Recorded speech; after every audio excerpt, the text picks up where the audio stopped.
Yo, it's Jackie with the Anime Guy, and today I'm going to talk about weapon combinations for Jinwoo for the game of Solo Leveling Arise. And this is actually a really interesting topic because a lot of people are confused or they're asking, hey, which one should I use? Should I use the Scythe and the Grimoire, or should I use the Scythe and the Dark Moon Shadow Blade? Which one's better? And today I'm going to answer your question because it can be quite a bit confusing. And if you don't have the weapons like the SSR weapons, what are some good alternatives? And so I want to help you break this down in a much simpler format and breaking it down in terms of the weapons for their DPS, for their utility, and for how universal they are. So as I mentioned heaps before in my previous videos, one talking about tier list for hunters, one talking about the tier list for weapons, in this game, damage is king. But again, there are weapons that gives crazy damage, but also have the utility. And that's why I have this tier list of pairs with anything. And the top of that tier list is the Plum Sword. This is also why I had the Plum Sword at the very top. And this is the weapon you should probably be re-rolling for, because this is just so useful in all situations. The Plum Sword, why it's so good is if we go into the game, the Plum Sword, the buff it gives, it not only gives you 12% crit hit damage, and you can stack it up to 3 times. So that's 36% crit hit damage, and the duration's infinite. You also have increases the user's attack by 4%, and it also increases your crit rate. So crit in this game is your most important factor for your TPS. So Plum Sword gives crit rate, crit hit damage, and attack. So that's 3 buffs. Alright, so that's why this ranks number 1 in my opinion. Although you do need to use a dash before you actually use the skill, it needs a little bit of skill to use, but it's not that hard. Alright, the next few weapons that I think are also universal are Moon Shadow, Scythe, and the Water Grimoire. And the reason why I put these 3 like this behind the Plum is because they all each have their unique effects. So let's go into the Grimoire and I'll show you. So the Grimoire, what's really good about it is this cold ice freeze, right? When you freeze the opponent and you deal damage to them while in frozen, it deals additional damage equal to 10% of the damage taken during their frozen stage. And if you get it to A1, if you're versing against elemental weaknesses, bosses, this increases the damage by 24%. So you can see this increases damage by 10% during that freeze phase. That's why it's good for universal and versatility. The same thing is with the Scythe. The Scythe also gives a buff of crit rate. So I'll show you the Scythe. If you're below 70%, you get A1 Scythe while you do challenge mode, so everyone should have this. You increase your crit rate by 25%, which is ridiculous. That's really high damage, a high crit rate. So Scythe gives really good crit, and also the Dark Moon Shadow Blade, it stops time. So you can see here, where is it? It slows down time, and during that 3 seconds, you can deal as much damage as you'd like to the opponents, right? And during that time, this is why this is not as good in terms of the Plum Sword, is because it increases the user's dark damage. So if you combine the Scythe and the Plum together, super strong, because they're both dark weapons, and this gives a buff and this increases dark damage, right? Once you get a bit higher, you can stack the full moon, you can get more dark damage, but these 2 pair really well. The Scythe and the Dagger, Moon Shadow Dagger, also pair really well, because the Scythe gives crazy crit rate and the Dagger gives crazy dark damage. But you can also use the Water Spray and the Dark Dagger, right? Depending on if they have elemental weaknesses or not. But what I always normally use is Plum and one of the other weapons. Even though it's a little bit harder to use Plum, but its effects are definitely worth it.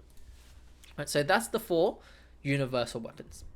Next, we have one of the we're talking about the SS crazy damage tier list. Number 1 on that list for single targets, Westwind. Westwind because it is an SR weapon, but so it's easier to get more Ascension. Normally, right? You can look at my account. My Westwind is only at A1.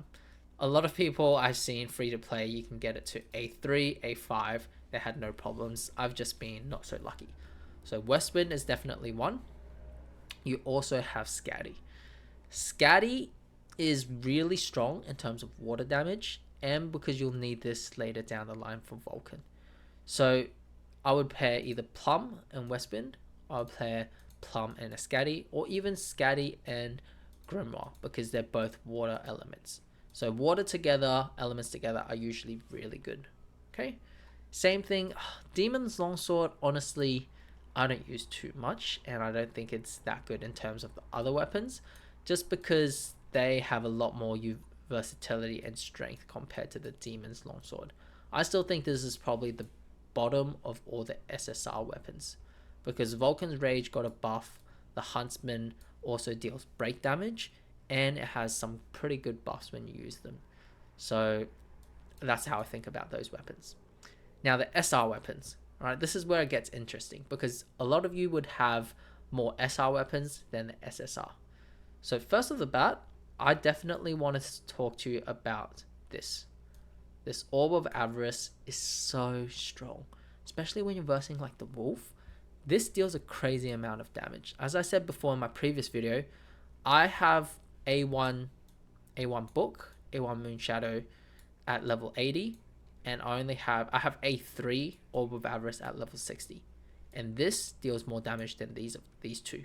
So that's why when I actually verse the boss, I use a level 60 weapon and I clear it much faster.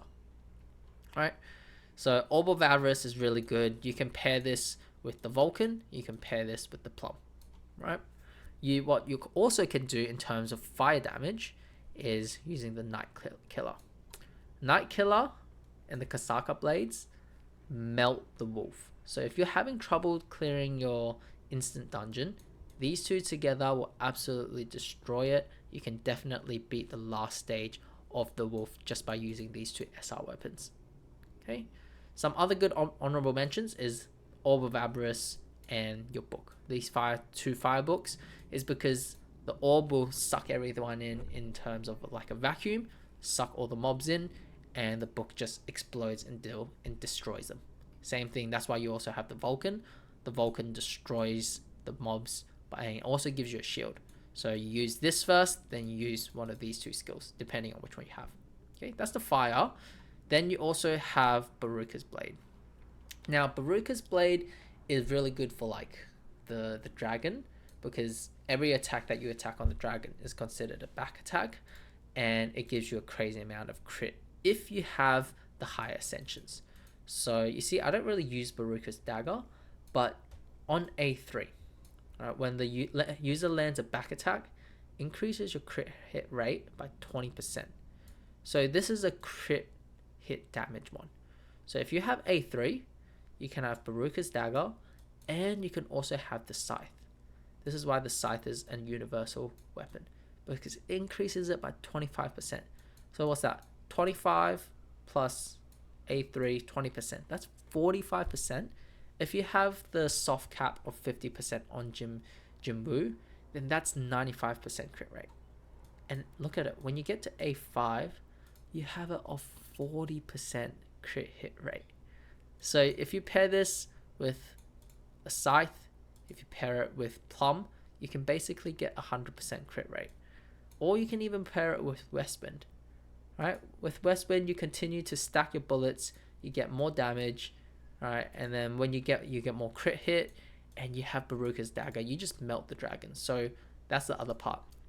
Westwind and Baruka's Dagger, great option to use. You can also use Baruka's Dagger with Scythe or Plum. Same thing for the light damages. Again, all these weapons, the sword, the spear, and the bow. You can use any of these three lights together. You can either use these two together, these two together, these two together. Great combinations. They can do a heap of damage. Or you can simply just use Plum and one of these. They're all going to be really good in terms of the pairing, and it's going to help you go through so much content.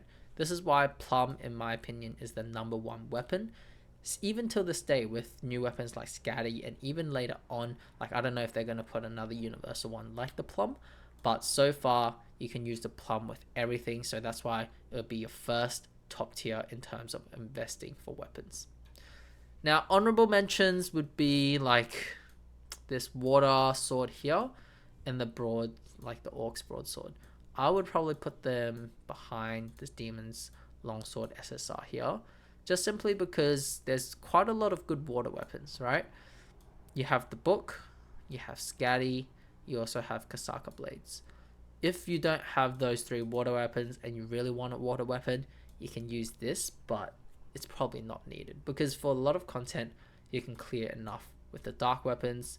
You can clear it using Westwind, you can clear it using Orb of Avarice, you can do it through these light swords and light weapon, like this light bow. Alright, and lastly, these guys, honestly, this is pretty good, but just because there's so much good dark ones, you would never use it. Same with this water one, the hammer, and this fire sword. Alright, so that is the pairings of the weapons that I think would work great, in my opinion. Remember, split them into universal and damage. Look of your weapons that way, and then you can mix and match of your elements. If you have going through specific content that needs fire elements, you can use fire together, light together, or plum and a light together. So that's my recommendations. Let me know if you have any questions in the comment below. I'll definitely hop on and answer them. Otherwise, I'll see you in the next video. Bye.